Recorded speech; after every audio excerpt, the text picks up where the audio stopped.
right. And thank you to everyone for being on this dialogue today. And we're talking about press and prosperity. Welcome to the Northeast Florida National Association of Black Journalists here in Jacksonville, Florida. And we're talking about press and prosperity, not disparity. That's the bottom line. We've had a lot of disparity through the years from civil rights, from even ending the slavery emancipation proclamation. And we know we're pretty much wrapping up Juneteenth. But the first thing I like to say is give a shout out to Mr. Ben Frazier. Does anyone else know Mr. Ben Frazier? He was an activist, TV news broadcaster. Ben passed away last week. He was 73 years old.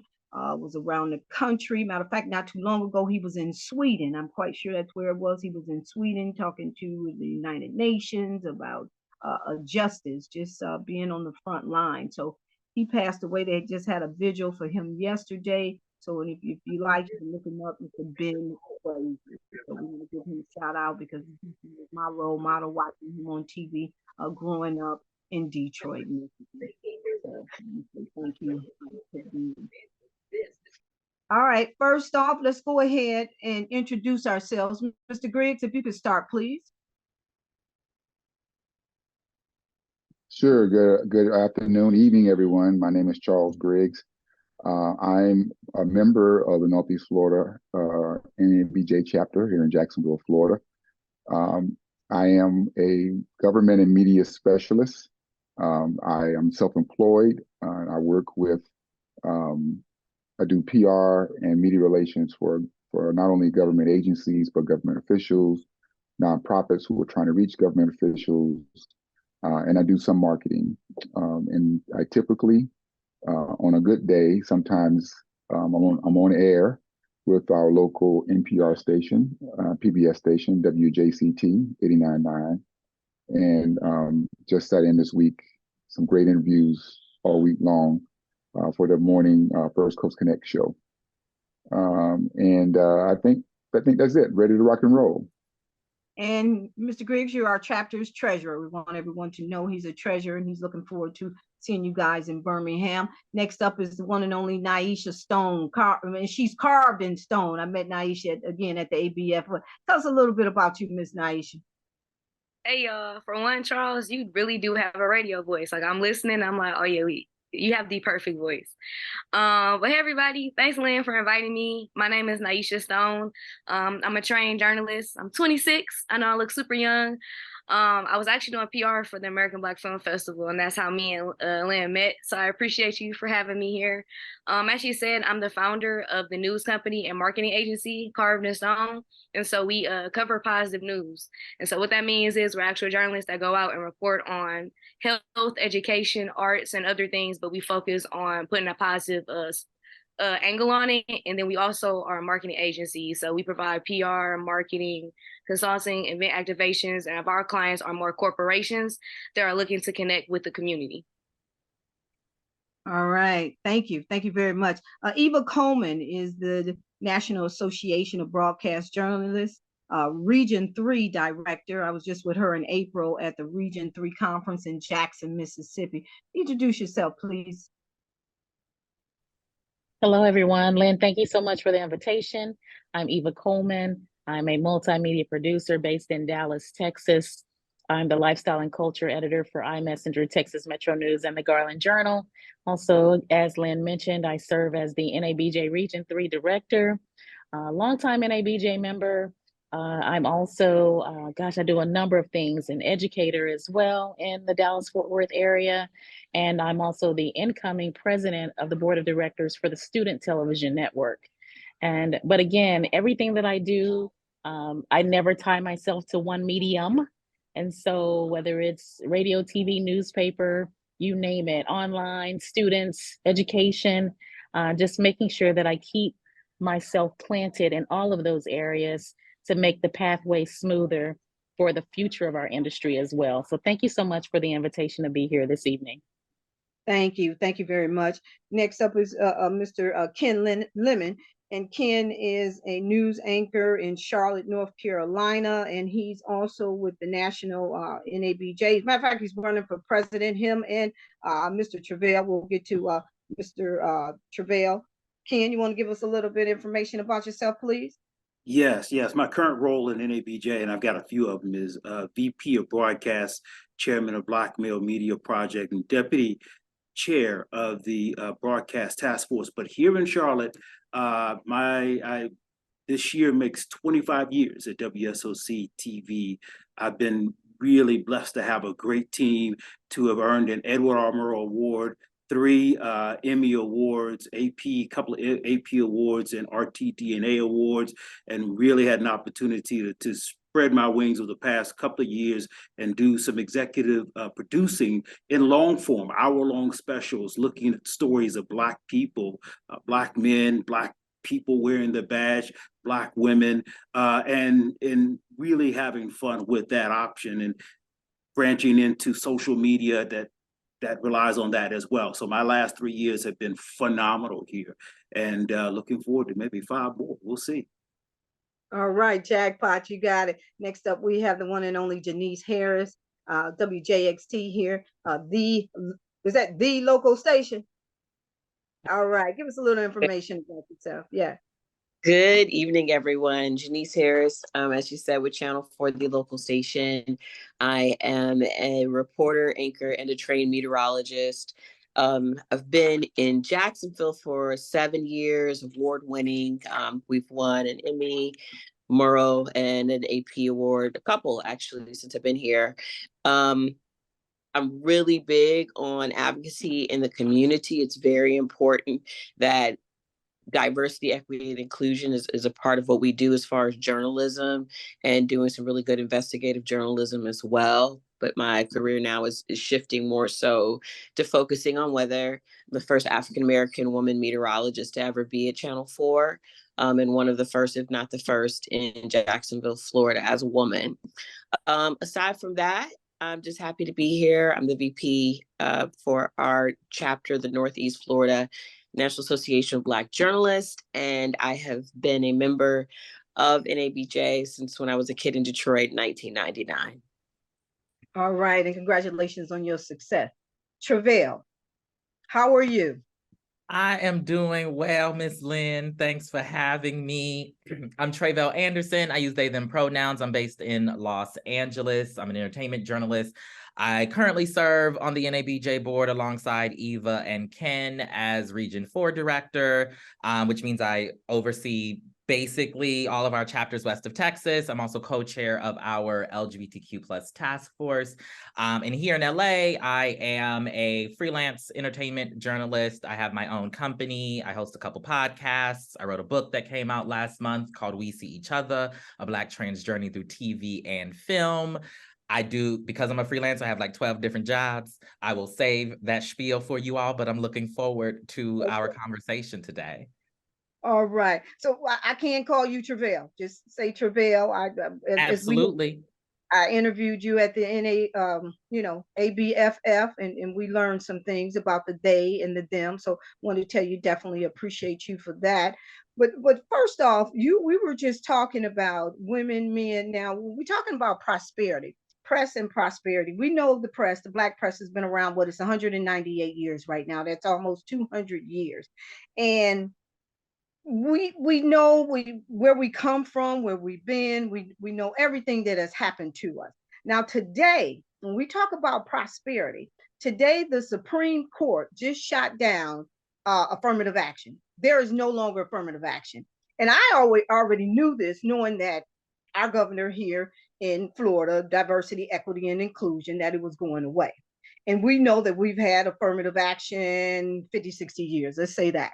And we can say, you can piggyback or come in and talk to me, that we have benefited and have we prospered from affirmative action. So in my opinion, I feel that the best man will get the job at this point. I mean, so talk to me about that. Because I do believe that we have prospered since we've been in affirmative action. Talk to me. So I want to say something real quick if I can. And first off, blessings to my cock sister over there, Ms. Harris, down with Tanika and folks in Jacksonville. So look, we came about as journalists, and the wonderful thing about this as journalists, before we even got to affirmative action, it's going to make what we do harder. As far as fighting for advocacy, that's one more bullet that we're going to have to dodge and push away as we talk about what it means to have a diverse workforce. But we came to being because of the civil rights movement when all of these traditional media suddenly realized we can't cover the civil rights movement. We can't get in there. They're not talking to us. We were brought into newsrooms across the country to make sure that we can get in and begin to tell those stories. And that's when we really saw the big shift away from the traditional, the media being, traditional media being, almost predominantly white. And then we're having our own Black entities over here in this corner to actually appearing on air and appearing in those newsrooms and on those bylines, the station across town or the newspaper across town. So I say to everyone, when you look back at the history of what we've done, start there. Know that we were that good when we got in that they could not remove us. And then also know that diversity matters and that there's studies that have already shown when it comes to media, when it comes to almost anything, the more diverse your team is, the better your product is, hands down. More thoughts at the table, more ideas. And in a lot of cases in media, we saw where having a diverse team, particularly in management, can help you not make those critical mistakes that embarrass you, that embarrass so many people, and bring a lot of ire from the community. Lynn, I'm gonna take a slightly different perspective. Lynn, you might, as you know, I started my career in this space with the Jacksonville Free Press, and the late Rita Perry. She used to hear me complain, because I did, every week that the Florida Times-Union did not cover Florida A&M and Bethune-Cookman. In fact, they didn't cover any Black colleges, HBCU sports at all. I mean, I wake up on Sunday morning looking for the scores from the game on Saturday, or trying to, see some highlights or write-up. They didn't cover FAMU, and I would call every day, literally, and complain, and they did nothing. And they did nothing because they didn't respect our community. And when I complained about it so much until Rita Perry at the Jacksonville Free Press, she said, you should just write your own, sports column. And I said, well, where would I do that? And she said, right here in our paper, you just tell me, how often you want to do it. And so I started a column called From the Sidelines. It happened to be the year that the Jaguars were born. And I was the only Black person on the sidelines covering the Jacksonville Jaguars. Until the Times-Union hired Mike Freeman, there were no Black people covering the Jacksonville Jaguars during that time.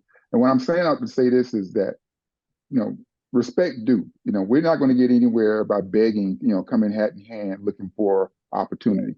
We have to create our own opportunity. We have to, all of that space that's out there, if they don't want us, I don't want to be in any room that people don't want me to be in, because I'm gonna shut them out too, So I covered all of the HBCU athletes who played in the NFL, and I covered them from a positive perspective. I covered the other Black athletes, but I never would write anything negative about them. I always covered the things they did in the community.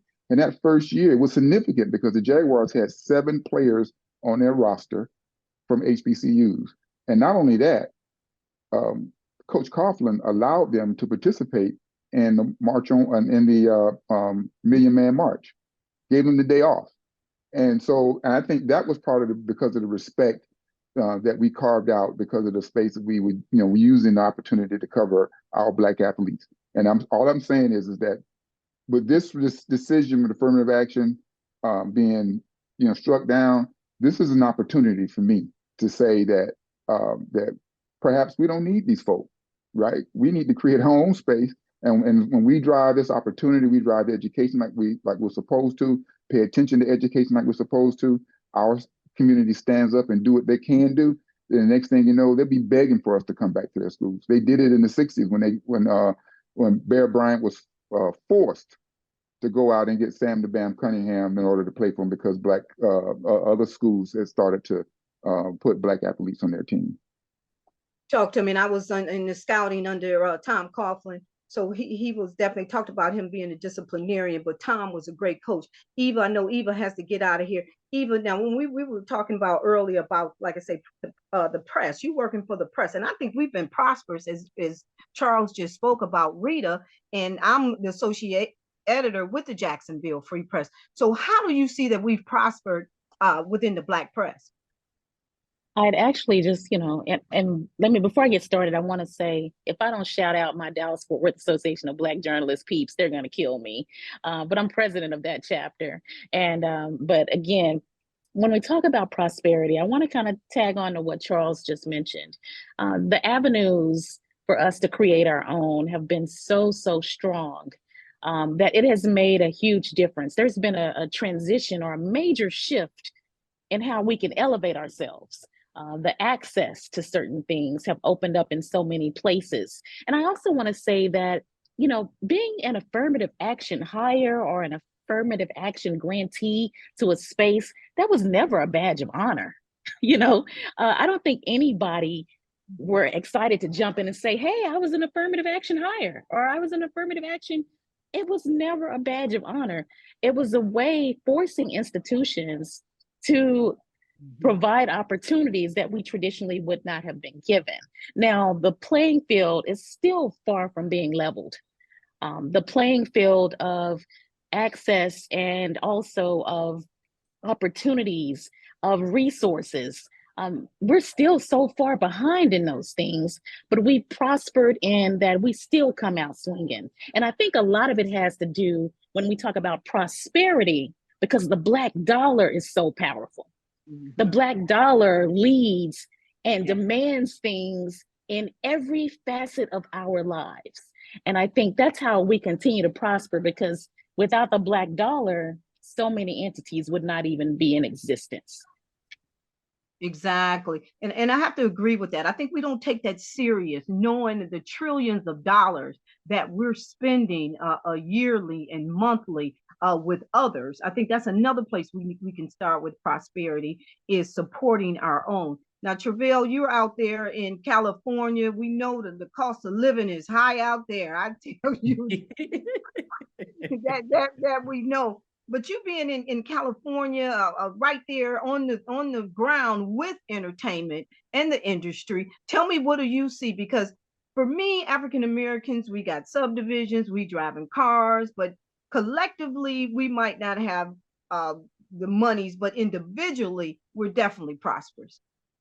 Yeah, I mean, well, I think particularly on the affirmative action question, I think it's important for us to note that, like, affirmative action, while it might have been instituted for the betterment of Black folks, a whole lot of other people have benefited more from affirmative action than Black folks. A whole lot of white women, to be specific, have benefited from affirmative action more so than many Black folks in Black communities. But when I think about prosperity, one of the things that I want to kind of surface in this conversation is around the need for us to think differently. I feel like oftentimes, even with like Black outlets, Black entities who are, servicing our communities in the ways that they need to, we often find those publications are doing great work with like a significant less amount of resources than a lot of the more mainstream, i.e. white led publications. And oftentimes the reach as a result of our work, right, isn't as vast. I think this is an opportunity for us to begin looking at new models, right, of prosperity for our publications, for our outlets, for our entities. I think of, there's this company called URL Media. They're based in New York, but they're a collection of like 20 some odd smaller independent news outlets, different types of news outlets that hyper-serve their individual communities, whether it's Black audiences or queer audiences or Asian American audiences, but they share content and they share ad support so that each individual publication is able to hyper-serve your community in the ways that you need to, but they're sharing other resources so that the the financial disparity, right, between Black outlets or quote unquote niche outlets and mainstream outlets, it's just not as vast. And so I think this is an opportunity for us to begin thinking differently, right, about new ways of like setting up our publications so that we aren't, you know, having to chase whatever the mainstream outlets are doing. But I would also note, right, that like the presence of Black folks in these mainstream outlets is also still important and necessary because of the platforms, because of the reach, right? Despite how important the LA Sentinel, you know, one of the longest standing Black publications here in LA is, right? The Los Angeles Times, because of its platform, because of its reach, because of the access that they are afforded. It's also important for us to, you know, think about and support the Black folks who find themselves in those spaces for the, you know, potential progress that they might be able to bring to bear, particularly in terms of the coverage of our communities. No doubt. Miss Eva, did you want to leave us with anything before we move forward? I know you're almost out of here. Okay, well, I just, you know, it's just so interesting when you're in a space where you're trying to get people to just do the right thing, you know? And I think that, you know, whether you're forced to do the right thing, it should be something that's innate, but so often it is not.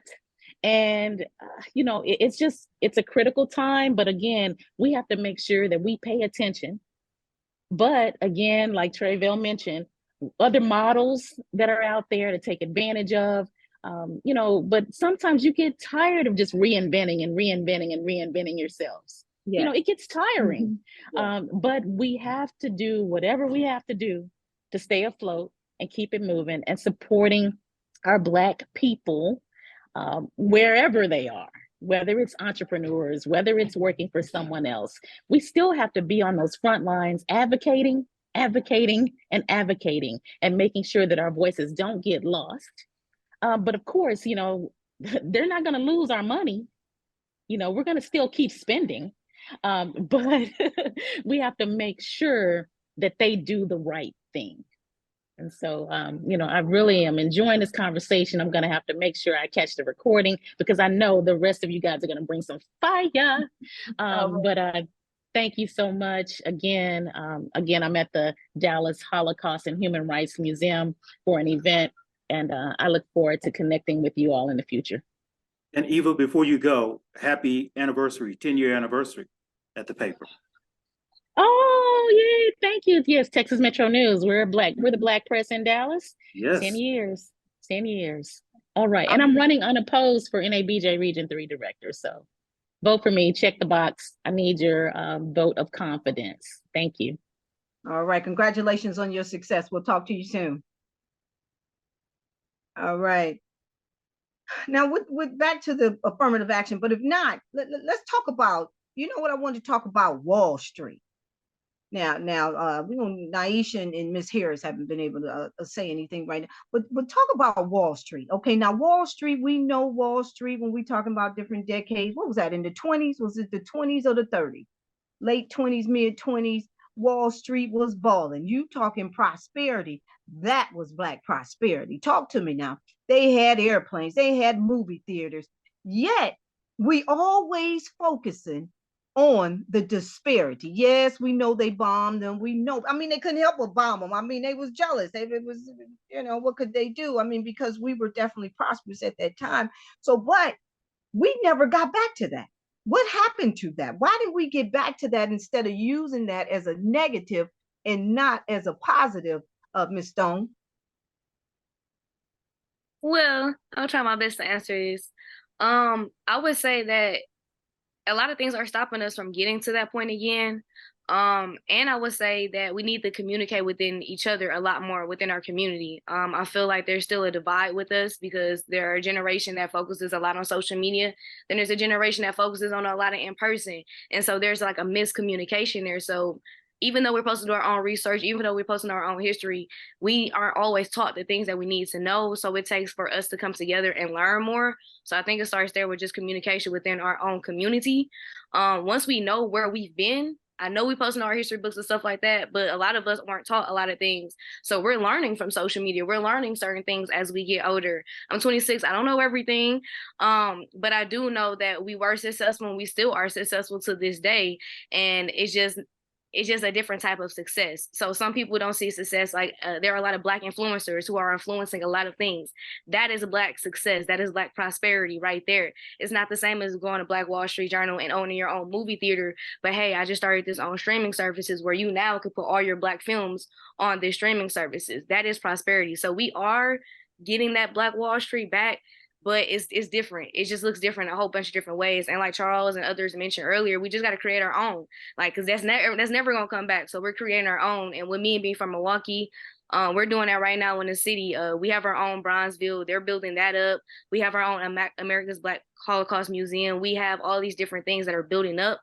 And we just, as a community, need to come out and support. How many Black businesses, and I know I need to do better, a week do you go out and support? Like when you need to go buy tampons, when you want some popcorn, when you want to go buy a shirt, do you think of Target or do you intentionally think of supporting someone that looks like you? And we all need to do better at that. But I would say that we are getting back to that. It's just a whole different way. And I think as a collective, we need to start looking at what does new Black success look like? And because we got it, we all are, you know, we're all aiming for that. We all are working towards that. And like you said, individuals are making that money and we're having that power. But as a collective, we need to tell each other more of how we can get back to whatever success we think we had in the past.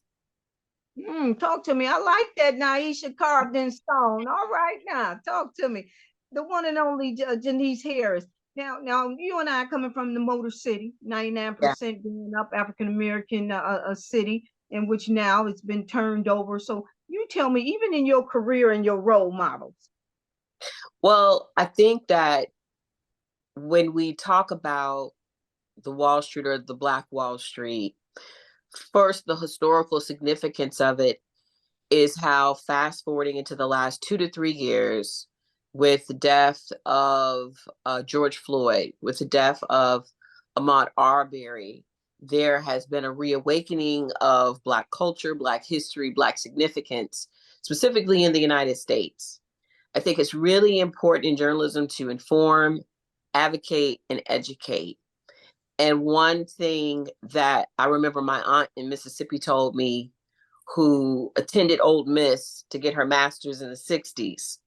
She told me one of the worst things that ever happened to us was desegregation. And I looked at her initially perplexed about that, because she said she spoke in generalities about the African American community. She believed that the biggest mistake that we made in desegregation was that we stopped supporting our own.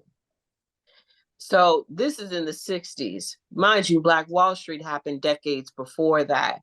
I think that for African Americans, there's a level of endurance that we must maintain regardless of what industry that we're in, where we support one another, we're not divided, and we tell the whole story.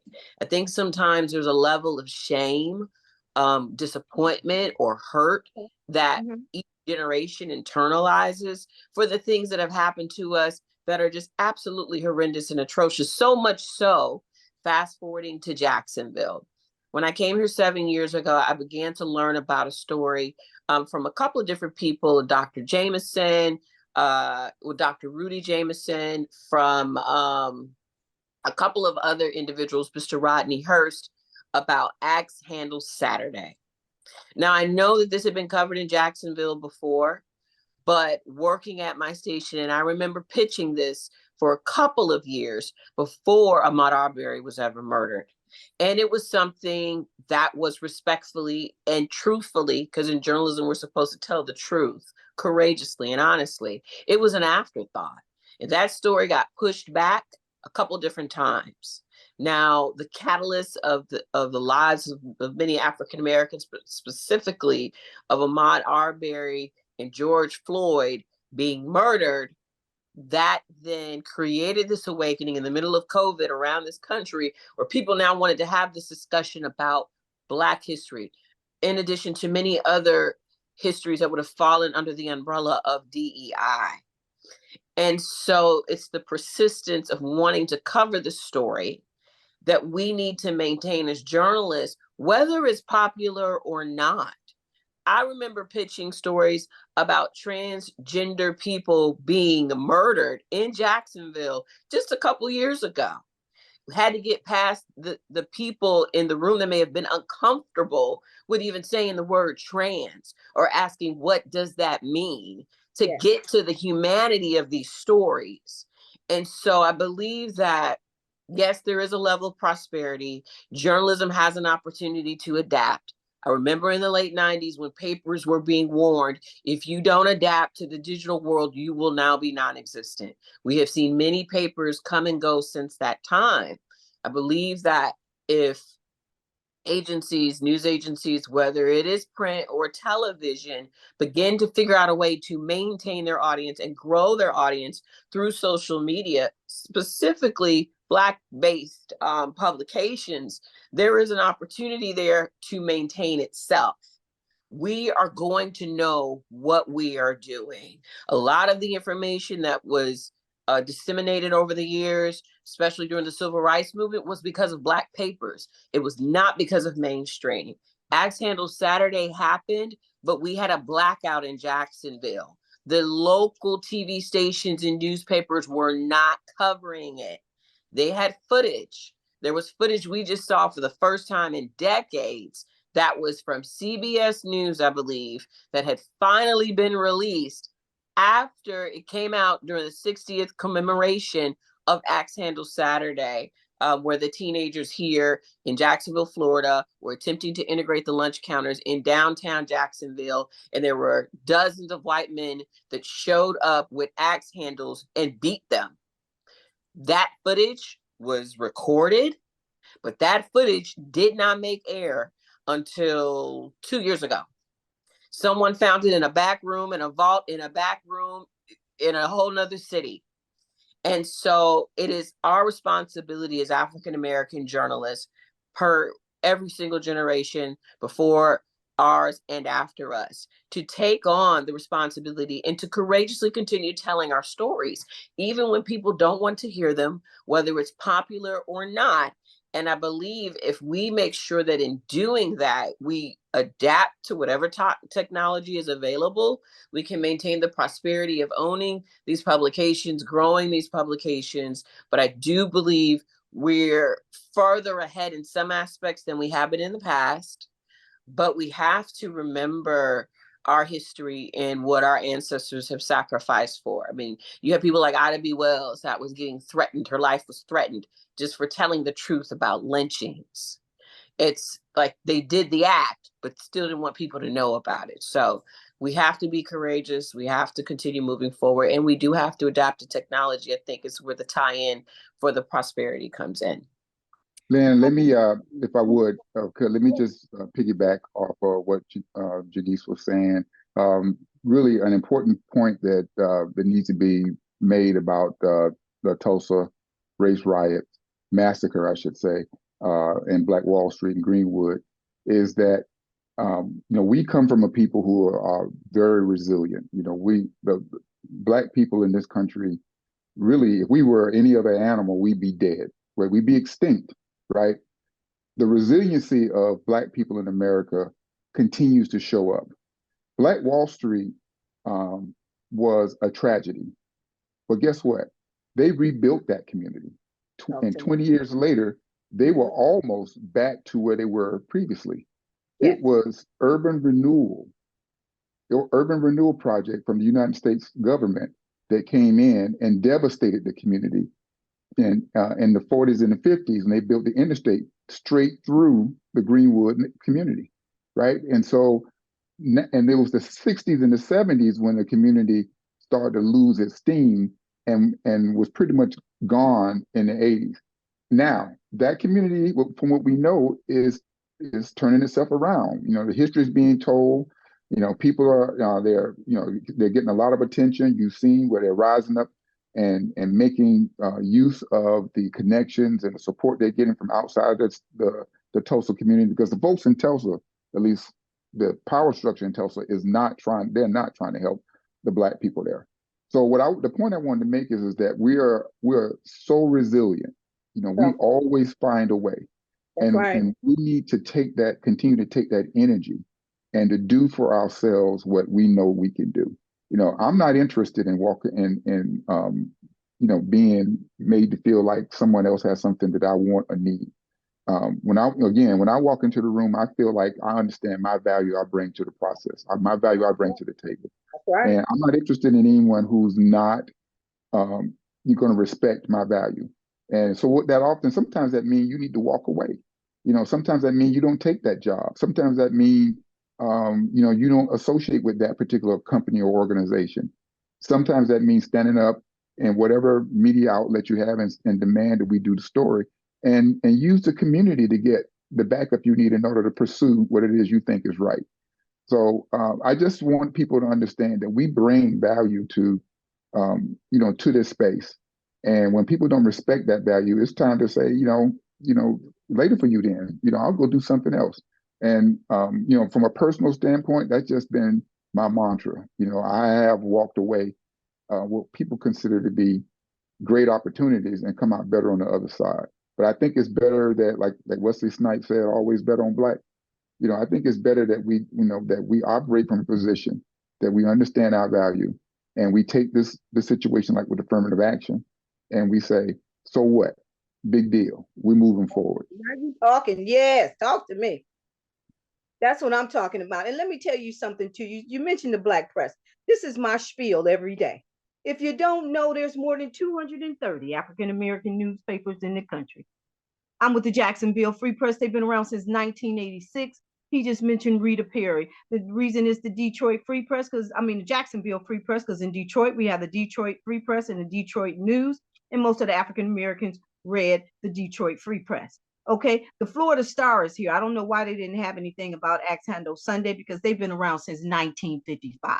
If you go to Philly, the Philly Tribune has been printing since 1884. Talk to me now. You have at least 10 African-American newspapers in the state of Florida. Bobby Henry now is at the NNPA.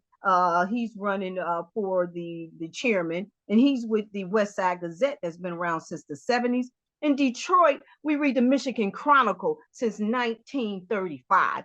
Tre'vell, you out in California, you said the Los Angeles Sentinel, and I think they've been around since the 70s. So when you talk about supporting the Black press, and we still print every week, get you a subscription to the Black press. Free press, only $52 for the entire year. You understand what I'm saying here? I need everybody's editorial. I need information from you. I go out every week looking for stories. And you know where WJXT and W. Ken Lemon, you know where they get that information, where you get your stories from, these news stations? Us, because you're getting copies from the Black press. So you only can do so many stories. You understand what I'm saying? We Blackity Black 365, 10 to 12 pages per week.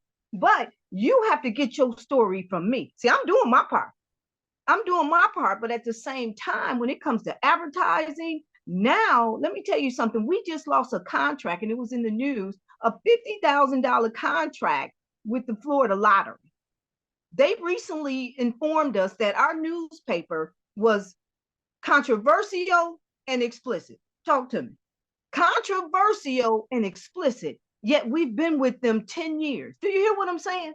But due to the climate, and I had a conversation with them here in Florida, back to the affirmative action, all these things are going away. So see, I'm the type, I already knew this was happening. So what can we do? We need the support of our community. When you talk about being prosperous, our ads are from national entities, Bank of America, Regions Bank.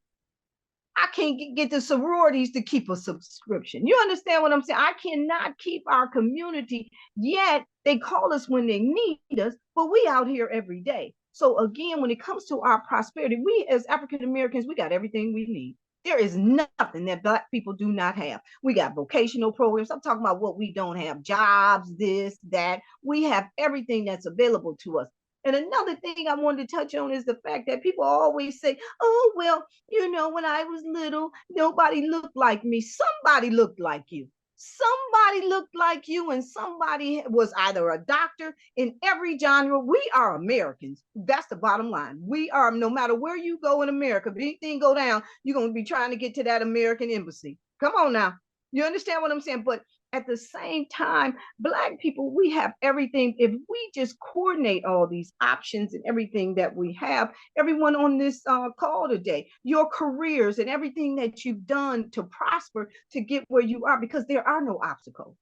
You cannot sit and say, and I can say, you know, I know Oprah said, oh, nobody looked like me, but we go back to Ed Bradley, we go back to all of the role models, and every decade, Tre'vell, we were talking about Moms Mabley, all these individuals, and I want you to touch on that, all these individuals paved the way for us.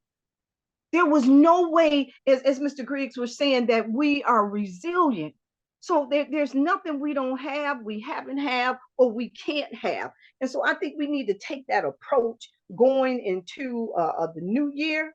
Right now, as African Americans here at the National Association of Black Journalists, you know, what are you going to do, Ken? You running for president, Tre'vell running for president, but yet we have these entities. We have the NNPA, National Newspaper, they're in session now on their conference, National Newspaper Publishers Association. They've been around since, I think, the 40s. I'm gonna tell you. Where is our news wire from the NNPA? Where is our TV station from the NNPA? But we're out here making negotiations, BT, this and that, and blah, blah. But at the same time, what can we say the entities that we have globally to prosper us?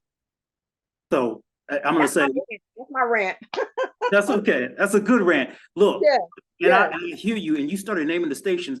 My first job in media wasn't on TV. I was a delivery boy for the Wilmington Journal. You know, just a few pennies here and there. I will never forget knocking on the door of folks and handing them that paper and then giving me I never heard a complaint from anybody because they knew this was community news. And when we talk about the history of that targeted attack, it was a Wilmington Journal who was not only a leader in the state of North Carolina, but also a leader across the country. And that is why the riots in Wilmington began with an attack on the Wilmington Journal.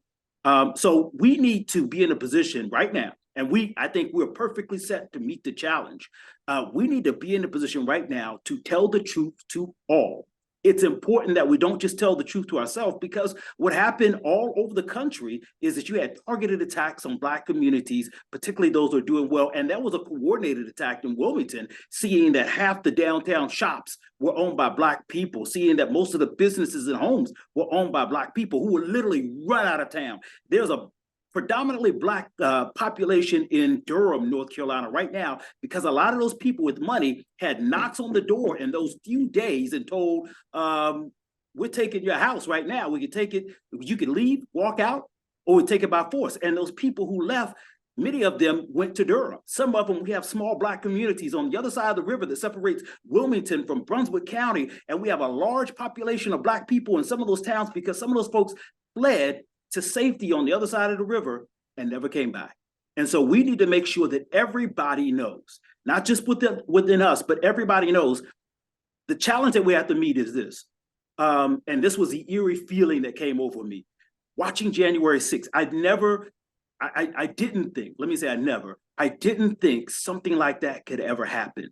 If they will do that to the capital of the United States of America, imagine what they will do if they have free reign to do that to us. And one of the problems that we have to, and one of the challenges we have to be ready to overcome is the fact that when you do something like the act that was just taken by the Supreme Court today, is that you signal to some, not to all, but you signal to some that it's okay to treat everyone differently. It's okay to treat, I got into UNC Wilmington, 4-year ride on a minority leadership grant, minority leadership. And when I told white people on campus that I was here, they went, oh, you affirmative action. No, I earned my way here. Matter of fact, I left there student body president. I left there student of the year. I left there on the homecoming court and on the football team. And I outran you everywhere you possibly went. Because I stepped on this yard thinking I need to do business and prepare myself for the future, while you guys stepped on the yard thinking, well, I got everything taken care of no matter what happens from here. I'm covered down the road. So I came in with business in mind. That's why I got a scholarship. That's why we did this. And so we need to tell those stories to everyone. Make sure that it is not missed, because if we don't tell the story, if we do not review, learn, and go over our history. We're doomed to repeat it, and we need to at the same time be in the position, and I think we're well positioned to do that now, to fight those individuals who want us to never revisit that history, who want us to never mention those things before. I had that like story, just like you, where when I was an editor before I became a reporter, my first job in a television station, and I remember walking in, it was at 1898 riots. I remember walking into the public library, interested in becoming a reporter, and asking a librarian who had all the information I needed about the riots. And she, white female, looked at me and she said, "Why would you ever want to bring that up again?" We persisted. That was 1992. We persisted, and by the time we got around to 1998, we were in a position not only to commemorate what happened, but to tell the story to everybody. And we need to do that with the loudest voice possible. We need to do that unified each and everywhere we possibly can, so that, and it's our job, it's our challenge as journalists to make sure that happens so that no one forgets. And then we need to on the backside support. And I'm glad that the NABJ has Black press grants, and we've given well over $100,000 to Black press to help them. And We Talk Evil was one of those papers who was also supported there in that area, but we need to do more, because the challenge is on us now to make sure not only that those entities survive, but thrive. Talk to me. All right, I want to get everyone in. We have about to go ahead, Nyesha, and then Tre'vell. I want to get back to Jenese. Go ahead, Miss Stone. I agree that we definitely need to support each other. Shout out to NABJ. My business is one of the businesses that did get a grant. And so there are entities right now, Black organizations that have come about, including my own, that are really trying to figure out ways for, one, how do we introduce journalism to our people? Because a lot of people still do not understand journalism. For me being 26, I didn't get into the world of journalism until I was a freshman in college. I didn't even know that was like a thing I could do. And looking back on it, all the shows I used to watch, people were writers. They never said journalists or reporters. They always said writers. And I think that makes a difference. We don't use the terminology a lot. We just say, oh, you see that person on the news, but we don't say their actual names, their titles, news producer, and all these things. And we don't tell people what we actually do. We just produce the news, and that's it. They don't know that it takes research. You have to prepare questions. You have to literally set up interviews. You have to go out. And to your point, Lynn, I agree with you on people taking from us. Like, I have had reporters come up to me from national organizations to local organizations that said to me personally, and this is me at like 20-some years old, if it wasn't for you, I'd have never covered this. And because they have a bigger audience than me, now they're getting more money, they're getting more ads, but I'm the one that found the original story. I'm the one that found this person. And so we need to start speaking up as a collective. One thing I've been trying to do in the city of Milwaukee, and I definitely would love advice on it, but since I started off, I've intentionally reached out to Black and brown, Hispanic, but women journalists and just Black and brown journalists in the city that are around my age, and saying we need to come together as a collective. And anytime one of us get access to something, let's say my media company gets access to the Milwaukee Bucks game, we need to start bringing to the table, why aren't these other journalists here? It's been very difficult because people always want to be at the top, and they think if like one person's there, the other person can't be there. But I would love help and advice on how do I get, just in the city of Milwaukee, how do I get as this collective young people to come together? Because I'm in the rooms, I'm at this panel, but it took a whole lot of work. It's me moving out the city, it's me volunteering to do things, it's me having a passion. But a lot of people shouldn't have to go through that just to be able to get a story out, just to be able to get press credentials to interview a celebrity. Like, you know, the hoops I had to jump through just to get to somebody, like just to get to somebody. Yes, say it. I am just as good or even better than this person that works at New York Times. I've denied full-time jobs right out of college because I knew that if I took that reporter job, I would not be sitting on this panel. I would have not been invited to go cover. I would never been able to have the Washington Post fly in town specifically to cover an event for me. So we, as a collective, especially young Black journalists, we have to start talking to each other and figuring out, hey, what are you doing? How did you get to Baller Alert? How did you get to work for Washington Post? And how did you make it as an entrepreneur? And these are my access. These are the reporters I get with my press credentials, and just start sharing resources. Because I've been able to experience a lot of things. And when I bring the resources back to the city, I feel like they aren't necessarily equipped or don't even feel they have the confidence to be able to be in these rooms. So we definitely need to figure out a way, because I love NABJ and I love what we do. But we have to change the way we think about journalism. Like, nobody wants to really work for a newspaper right now. I was a assistant editor of the Milwaukee Courier, one of one of the oldest Black newspapers in Milwaukee. And like you stated earlier, they didn't want to go digital. They're a little digital, but people aren't reading it. If it doesn't look visually appealing, people are going to overlook it. And so we need to start having this conversation. Okay, where is journalism now? Here's where it was beforehand. This is where we're looking to go. And how the heck do we all help each other and make sure that we're all making money? Because now I'm basically making like $1 a word off my articles, and people barely make like 20 cents. And so having those conversations, what does that look like? What does that mean? And I'll stop there. I want to touch on that because she also brought forth the challenge. Go ahead, Ken. She also brought forth the challenge out, and I love everything that you said. And the biggest trigger for me, the biggest thing that really excites me is every year I go to North Carolina A&T, and we do an intensive, 4 or 5 days where we teach students from across the country what it means to be a journalist. And we're from the top down. I mean, we are, Senior Vice President of Diversity, Equity, Inclusion, who helped fund this thing, from NBC Universal, who comes down to, producers and what have you. And we really work on trying to help them, and we need to do more. But the most exciting thing that I find when I'm there is that the price of entry is lower than it's ever been before, right? When I wanted to do this back when I first started in this business, it meant going out buying, thousands of dollars worth of equipment and still not being able to broadly cast a thing. Nothing. Social media has changed the game now. Social media, if you want to do television, what have you, just a couple of seconds ago, I hooked up when we were going live the other way. I just grabbed my phone. And so what I'm telling students now, what I'm teaching them now is the practice begins in your pocket. Pull out what you have in your pocket, whatever it is you want to do. If you want to write, you can do that. I'm most proud of one young man that we met in Winthrop, and he was using social media to do political commentary. And it just it thrilled me. So me and my fiance are sitting there talking to him, and he says, what do I need to change something. What do I need to change to get into it? I said, don't change anything. You are brand new all by yourself. What you need to do is work on your brand and find a spot that's going to open your brand. It's a hard thing to say to somebody that's good, because I know I welcome a lot of criticism and a lot of no's right off the gate. This young man is working at the AJC, and I love the fact that every time I see him, he comes over and he gives a big hug, because his brand set him apart from everyone else. And when AJC saw him, Atlanta Journal-Constitution saw him, they said, we want you to bring that to us. But he started with his pocket.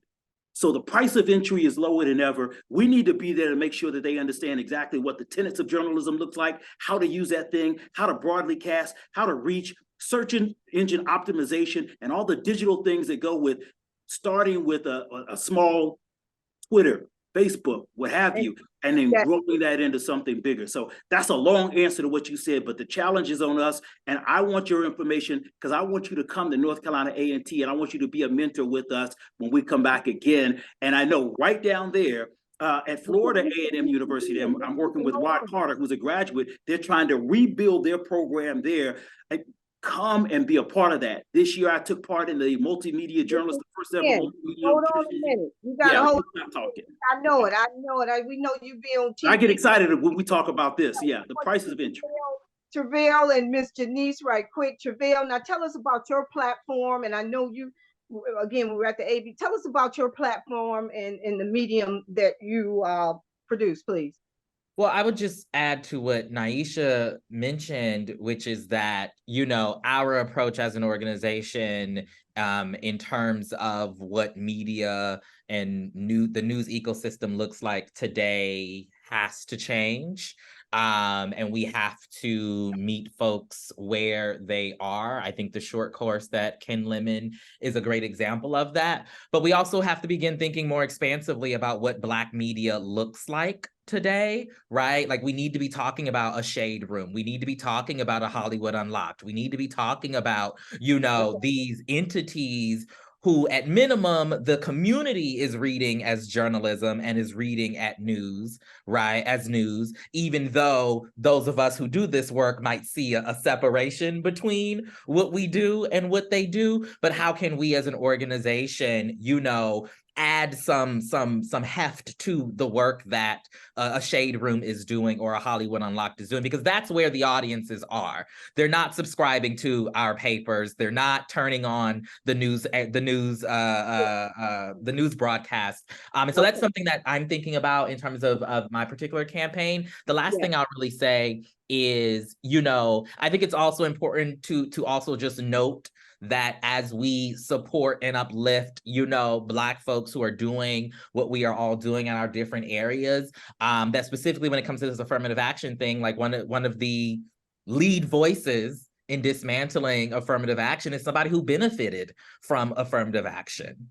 Right. And so how do we go about making sure that we and our Black news entities are also doing that necessary self-interrogation to make sure that we are serving all Black people, right? And not just a specific segment of Black folks, because I think that is what leads to us not being connected. That's what leads to us not supporting, certain Black entities. Why? Because a lot of these Black entities don't want to cover Black LGBTQ people. A lot of these Black entities don't want to cover the deaths of Black trans people, right? And so what do I look like as a Black trans person supporting this publication just because we all Black power, but we're not Black power for all of us? And so it's a complex conversation that I think requires us continuing to, have these meetings of the minds like we're currently doing, in order to get us to, that promised land that we say we want.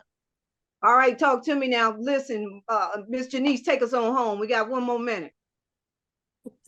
All right, 60 seconds. So essentially, I just think, again, as I mentioned, it is so important for us to understand that this is a marathon. This is not a sprint in journalism.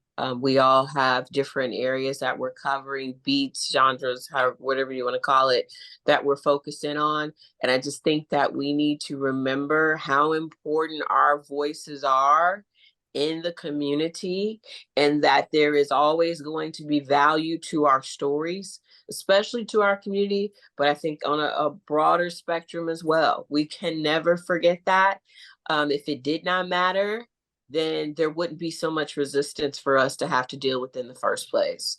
So that in itself, I believe, really speaks to the value and the power of the African-American community, whether we as journalists or just that community in totality. So I think it's just really important that we remember that. All right, it's a done deal. Thank you guys so much. Before you hang up, if you can go ahead and give your social media accounts. We do have your email address, Mr. Griggs. All right, quick, 2 seconds. Yeah, I'm only on Twitter and Facebook, but on Twitter I'm at Charles L. Griggs. Really easy. Was that me? Sorry. Yes, sir. Yeah, I apologize. So on IG, on Instagram, I am basically Ken. That's also me on TikTok, and as well on Facebook, it is Ken Lemon. And you're going to find also on Twitter, it is Ken Lemon, WSOC 9. I can't remember that one. That one's alone. Tre'vell. I am at Tre'vell Anderson on Twitter and TikTok, and at Rayzhon, RAYZHON, on Instagram. All right, Carvd in Stone. Hey y'all, super easy. Nyesha Stone, NYESHA Stone, on Instagram, and then you'll be able to find Carvd in Stone right from our pages and everything else we got going on. Follow us for positive news. We need it, y'all. Jay Harris. Carvd in Stone. Reach out to Kim Shine if you don't know her already. She's in Milwaukee. I know Kim Shine. Yep. Yeah. A great person. We go back many years. Tell her I said hi whenever you reach out to her. And my Facebook is simply my name, Jenese Harris. That is the best way for everybody to reach me. So JENSE, last name Harris. All right. And I'm Lynn Jones, the one and only. All right. I'm at Lynn and Friends 14 on Instagram. We're Jacksonville Free Press on Facebook and Instagram. Lynn and Friends, that's my TV show, that's on Facebook. Again, I'm the associate editor with the Jacksonville Free Press. And listen, somebody reading our newspaper, because I'm going to tell you, most of the elders, because they call, they don't get their paper. Lynn, where's my paper? I didn't get my paper. So you support the Black press in your communities. Like it's even with us, send us some editorial, send us your thoughts. You know, those are things we talk about, but let me tell you something. I can put that on digital. I have access to 230 African-American newspapers in the country. I want to tell everybody, thank you so much, Mr. Griggs, Lemon, Tre'vell, Carvd, Nyesha, Ms. Stone here, and our one and only VP of Digital, Mr. Pete, Wayne Peterson is his name, Al Pete we call him, and Ms. Kendra is on the line also. Pete, I want to tell you, thank you so much for setting this up. We will be back. Also, stay tuned. We have an event coming up in September 30th. Oh, it's going all the way. This will be our inaugural scholarship luncheon. It's a day party. Oh, I'll keep you posted on it. But again, thank you so much as we continue to prosper individually, collectively here in our cities around the country. And we want to say thank you from the Northeast Florida National Association of Broadcasters.